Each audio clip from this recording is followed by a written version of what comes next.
स्वागत आप सभी का ब्रेकिंग न्यूज चैनल में एक बार फिर से। तो आइए जानते हैं देश दुनिया की तमाम बड़ी खबरों को। पर उससे पहले आपसे निवेदन है कि आप इस वीडियो को लाइक कर दें, शेयर कर दें ताकि हमारा हौसला बढ़ता रहे। पीएम नरेंद्र मोदी के अचानक लेह दौरे से तिलमिला गया चीन। प्रधानमंत्री बोले गलवान घाटी हमारी है, बिना नाम लिए दिए चीन को जवाब, कह दी ये बात। जी हां, प्रधानमंत्री नरेंद्र मोदी शुक्रवार सुबह अचानक से लेह पहुंचे। उन्होंने वहां सीमा पर तैनात सैनिकों को संबोधित किया। उन्होंने अपने संबोधन में कहा कि 14 कोर की जांबाजी के किस्से हर तरफ हैं। दुनिया ने आपका साहस देखा है, आपकी शौर्य गाथाएं घर घर में गूंज रही है। उन्होंने इस दौरान कहा कि गलवान घाटी हमारी है। प्रधानमंत्री नरेंद्र मोदी ने लेह में जवानों को संबोधित करते हुए चीन का नाम लिए बिना कहा कि विस्तारवाद का युग खत्म हो चुका है। पीएम ने कहा विस्तारवाद का युग समाप्त हो गया है और अब विकासवाद का दौर है। तेजी से बदल रहे समय में विकासवाद की प्रासंगिक है। बीती सदी में विस्तारवाद ने ही मानव जाति का विनाश किया है। अगर किसी पर विस्तारवाद की जिद सवार हो तो हमेशा वह विश्व शांति के लिए खतरा होता है। इस दौरान उन्होंने सेना के जवानों से कहा कि आप जो सेवा करते हैं उसका मुकाबला पूरे विश्व में कोई नहीं कर सकता। आपको बता दें कि इससे पहले रक्षा मंत्री राजनाथ सिंह लेह जाने वाले थे, लेकिन उनका दौरा गुरुवार को रद्द हो गया था और शुक्रवार को खुद प्रधानमंत्री ही पहुंच गए। प्रधानमंत्री मोदी के साथ सेना प्रमुख जनरल और सीडीएस बिपिन रावत भी हैं। प्रधानमंत्री के इस दौरे पर रक्षा मंत्री राजनाथ सिंह ने ट्वीट कर कहा, भारतीय सेना के रहते देश की सीमाएं हमेशा सुरक्षित रही। प्रधानमंत्री श्री नरेंद्र मोदी का लद्दाख जाकर सेना के जवानों से भेंट करके उनका उत्साहवर्धन करने से निश्चित रूप से सेना का मनोबल और ऊंचा हुआ है। मैं प्रधानमंत्री जी के इस कदम की सराहना करते हुए उन्हें धन्यवाद देता हूं। केंद्रीय मंत्री प्रकाश जावड़ेकर ने भी ट्वीट करके कहा कि पीएम मोदी के इस दौरे सेना का मनोबल बढ़ेगा। साथ ही आपको बता दें कि इस बीच अमेरिकी राष्ट्रपति डोनाल्ड ट्रंप ने भारत चीन सीमा पर तनाव के लिए चीनी को आक्रामकता जिम्मेदार ठहराया है। अब चाइनीज मोबाइल रखने वालों की बड़ी मुसीबत। जी हां, चाइनीज मोबाइल खरीदने वालों की अब मुसीबत बढ़ गई है। अगर फोन में खराबी आ जाए तो पहले तो इनकी रिपेयरिंग मुश्किल से होगी और दूसरा हो भी गई हो तो उसकी दोगुनी कीमत चुकानी होगी, क्योंकि इन चाइनीज मोबाइलों के पार्ट्स अब नहीं आ रहे। इसी के चलते लोग अब चाइनीज मोबाइल नहीं खरीद रहे, वे इंडियन या दूसरे देशों के ब्रांड प्रीफर कर रहे हैं। शहर के अधिकांश दुकानदार मोबाइल के पार्ट्स दिल्ली से खरीदते हैं। काफी दुकानदार फोन पर ऑर्डर कर माल मंगवाते हैं। दुकानदारों की माने तो चीन से आने वाले पार्ट्स नहीं आ पा रहे, जिसकी वजह से इनकी शॉर्टेज बनी हुई है। दिल्ली में जिन दुकानदारों के पास इनके पार्ट्स बचे हैं वे इन्हें ज्यादा दामों में बेच रहे हैं।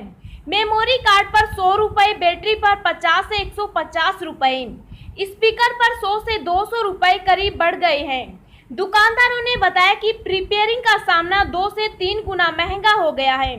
पहले जो फोल्डर 800 रुपए में आता था वह 1500 रुपए तक पहुंच गया है।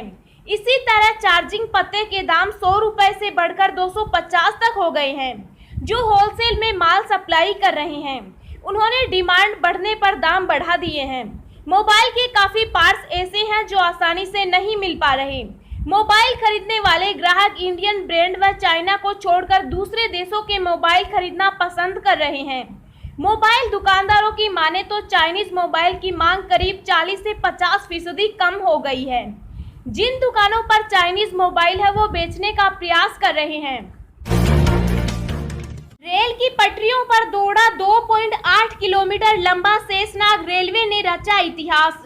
जी हां, भारतीय रेलवे ने आज एक नया इतिहास रच दिया है। कोरोना संकट के बीच भारतीय रेलवे ने अब तक की सबसे लंबी मालगाड़ी का एक सफलतापूर्वक संचालन किया है। खुद रेल मंत्री पीयूष गोयल ने ट्वीट कर इसकी जानकारी दी। रेल मंत्री ने लिखा कि रेलवे द्वारा देश में रिकॉर्ड 2.8 किलोमीटर लंबी मालगाड़ी का सफलतापूर्वक संचालन किया गया। 4 ट्रेनों को जोड़कर शेषनाग नाम से मालगाड़ी चलाने का यह प्रयोग सफल रहा। रेल मंत्री ने इसके साथ एक वीडियो भी शेयर किया, जिसमें ये मालगाड़ी एक स्टेशन से गुजरती दिखाई दे रही है। रेल मंत्री के मुताबिक इस विशेष मालगाड़ी को नागपुर से कोरबा के बीच चलाया गया है। इसमें 4 ट्रेनों को जोड़ा गया है, जिसमें कुल 251 वैगन लगाए गए थे। उन्होंने कहा कि इस तरह इस प्रयोग के सफल होने के बाद मालगाड़ी की मदद से एक जगह से दूसरी जगह सामान को लाने ले जाने में काफी फायदा होगा। इस तरह एक बार में ही काफी अधिक सामान को भेजा जा सकेगा, जिसमें समय और लागत बचाने में मदद मिलेगी। दोस्तों, अगली खबर जानने से पहले आपसे एक रिक्वेस्ट है कि इस वीडियो को बनाने में मुझे बहुत ज्यादा मेहनत लगती है, तो इस मेहनत के लिए वीडियो को एक छोटा सा लाइक जरूर करें। इंडिगो एयरलाइंस का बड़ा फैसला, कोरोना योद्धाओं को 31 दिसंबर तक किराए में दी छूट।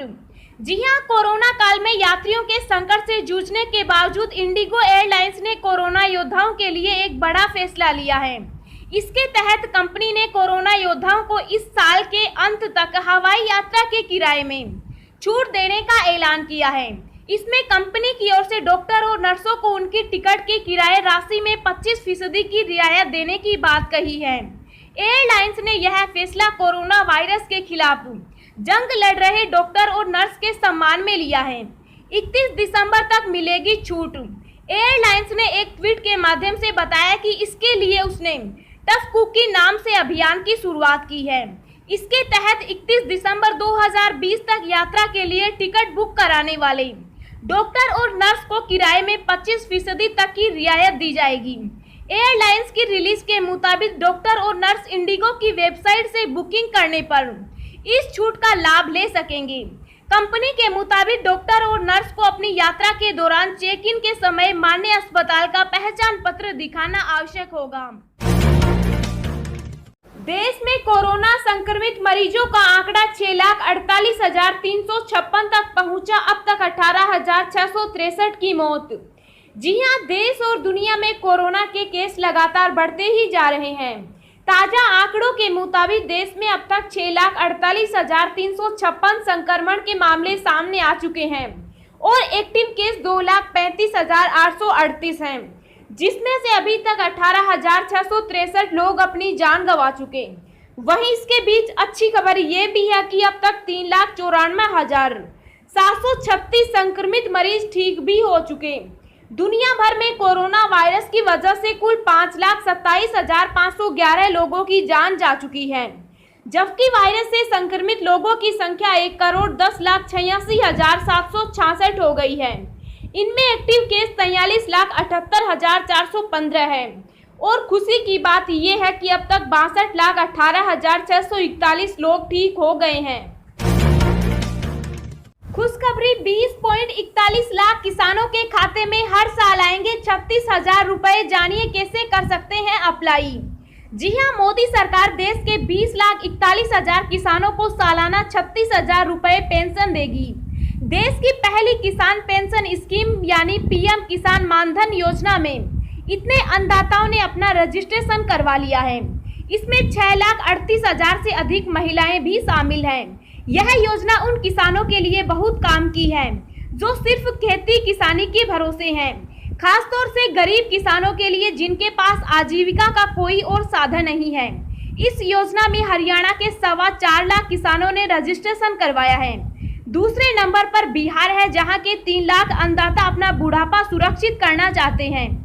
झारखंड और यूपी में करीब 2.5 लाख लोग रजिस्टर हैं। पीएम किसान मानधन योजना का लाभ लेने में 26 से 35 साल के सबसे ज्यादा किसानों ने दिलचस्पी दिखाई है। कितना खर्च करना होगा पैसा? किसान पेंशन योजना 18 से 40 वर्ष तक की आयु वाले लघु एवं सीमांत किसानों के लिए है। 5 एकड़ यानी 2 हेक्टेयर तक ही खेती की जमीन होनी चाहिए। इन्हें योजना के तहत कम से कम 20 साल और अधिकतम 40 साल तक 55 रुपए से 200 रुपए तक मासिक अंशदान करना होगा, जो उनकी उम्र पर निर्भर है। अगर 18 साल की उम्र में जुड़ते हैं तो मासिक अंशदान 55 रुपए या सालाना 660 रुपए होगा। वहीं अगर 40 की उम्र में जुड़ते हैं तो 200 रुपए महीना या 2400 रुपए सालाना योगदान करना होगा। पेंशन के लिए condition apply. National pension scheme, कर्मचारी राज्य बीमा निगम स्कीम व कर्मचारी भविष्य निधि में शामिल लोग इसके पात्र नहीं होंगे। किसान को 60 साल की उम्र पूरी होने के बाद ही 3,000 रुपए प्रति माह पेंशन के तौर पर मिलेंगे। पॉलिसी होल्डर किसान की मौत के बाद उसकी पत्नी को 50% रकम मिलती रहेगी। अगर कोई किसान बीच में स्कीम छोड़ना चाहता है तो उसका पैसा नहीं डूबेगा। उसके स्कीम छोड़ने तक जो पैसे जमा किए होंगे उस पर बैंकों के सेविंग अकाउंट के बराबर का ब्याज मिलेगा। 12 रुपए लीटर मिलने लगा पेट्रोल तो लोगों की लग गई लंबी लाइन। जी हां, देश में बढ़ती पेट्रोल डीजल की कीमतों के खिलाफ Indian National Trade Union Congress ने प्रदर्शन किया। इस दौरान ट्रेड यूनियन ने 12 रुपए प्रति लीटर पेट्रोल बांटा। ऐसा कर उसने केंद्र सरकार के खिलाफ विरोध जताया। जब आम लोगों को इस बात की जानकारी हुई तो एक पेट्रोल पंप पर 12 रुपए लीटर पेट्रोल मिल रहा है तो बड़ी संख्या में भीड़ इकट्ठा हो गई और पेट्रोल लेने के लिए लाइन लगाकर खड़े हो गए। इस दौरान Indian National Trade Union Congress के कार्यकर्ताओं ने जमकर सोशल डिस्टेंसिंग की धज्जियां उड़ाई। पुलिस ने इस ट्रेड यूनियन के राष्ट्रीय उपाध्यक्ष समेत करीब 25 लोगों पर एफआईआर दर्ज कर दी। Indian National Trade Union Congress के राष्ट्रीय उपाध्यक्ष विजय मार्तेलिया की अगुवाई में पेट्रोल डीजल मूल्य वृद्धि के खिलाफ अनोखा प्रदर्शन किया था। कार्यकर्ताओं ने एक पेट्रोल पंप पर आम जनता के लिए 12 रुपए प्रति लीटर पेट्रोल देने का बैनर टांग दिया। 12 रुपए प्रति लीटर पेट्रोल देने का बैनर देख पेट्रोल लेने वालों की भीड़ जमा हो गई, लेकिन सिर्फ 1 घंटे तक ही 12 रुपए प्रति लीटर पेट्रोल देने का कार्यक्रम था। इसका फायदा उठाने के लिए बड़ी संख्या में लोग पेट्रोल पर इकट्ठा हो गए। लॉकडाउन के 4 महीने का एक साथ भरना होगा बिजली बिल, 2% पेनल्टी भी लगेगी। जी हां, राजस्थान में बिजली उपभोक्ताओं को बिजली कंपनी की बेरुखी का सामना करना पड़ रहा है। दरअसल लॉकडाउन के दौरान कई बिजली उपभोक्ता बिल जमा नहीं कर सके। एक कर 4 महीने निकल गए। अब बिजली कंपनी ने फरमान सुनाया है कि 4 महीने का बिजली बिल एक साथ जमा कराना होगा। यही नहीं, इस अवधि के लिए 2% की दर से पेनल्टी भी वसूली जाएगी। जो लोग ऐसा नहीं करेंगे उनकी बिजली काट दी जाएगी। बकाया राशि जमा नहीं होने पर जुलाई के दूसरे सप्ताह से बिजली कनेक्शन काटना शुरू कर दिया जाएगा। दरअसल राजस्थान के प्रमुख शहरों जयपुर, जोधपुर और अजमेर में डिस्कॉम के प्रबंधन ने इस संबंध में अपने कर्मचारियों को निर्देश जारी कर दिए हैं। यह नियम राजस्थान के आम उपभोक्ताओं के साथ ही किसानों पर भी लागू होगा। कंपनी की ओर से कहा गया है कि 150 यूनिट से ज्यादा बिजली खपत करने वाले घरेलू और औद्योगिक श्रेणी के उपभोक्ताओं को विलंब शुल्क भी भरना होगा। जयपुर डिस्कॉम के डायरेक्टर फाइनेंस AK जोशी के मुताबिक 30 जून तक बिल स्थगित थे। अब इसे आगे नहीं बढ़ाया है, अब रूटीन बिलिंग होगी। अब हम आपको अगले 24 घंटों के संभावित मौसम पूर्वानुमान के बारे में बता रहे हैं। अगले 24 घंटों के दौरान मुंबई समेत कोंकण और गोवा में मूसलाधार वर्षा जारी रहने की संभावना है। तटीय कर्नाटक, केरल, अंडमान व निकोबार द्वीप समूह, असम, मेघालय, मणिपुर, नागालैंड, बिहार के उत्तरी भागों में, दक्षिणी पश्चिमी मध्य प्रदेश, दक्षिणी पूर्वी राजस्थान के कुछ हिस्सों में हल्की से मध्यम बारिश के साथ कुछ स्थानों पर भारी बारिश हो सकती है।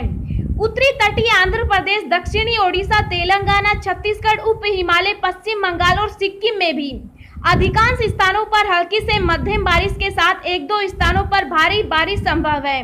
गुजरात के पूर्वी क्षेत्रों, मध्य महाराष्ट्र, विदर्भ, मराठवाड़, आंतरिक कर्नाटक में हल्की से मध्यम बारिश हो सकती है।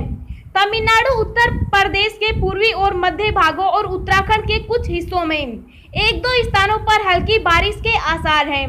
पंजाब, हरियाणा, पश्चिमी उत्तर प्रदेश और पश्चिमी राजस्थान में मौसम